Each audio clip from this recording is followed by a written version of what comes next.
Hello everyone, welcome back to my channel. In this video, we will go over how to become eligible for RBC Avion Visa Credit Card Limit Increase. Now let's begin. The first thing we need to do is open up our web browser and open the RBC website. Now click on sign in. After you've signed in your account, you're gonna have to navigate to your credit card.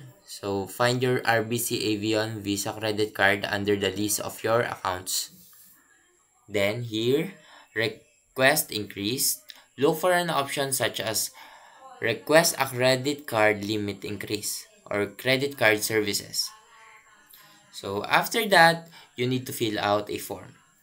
You need to complete the required information including your updated income and any other requested details. After you fill out the form, submit your request for a credit limit increase. RBC may provide an immediate decision or contact you for additional information. And that's how to become eligible for RBC Avion Visa credit card limit increase. And that's everything for this video. If this helped, please leave a like and subscribe.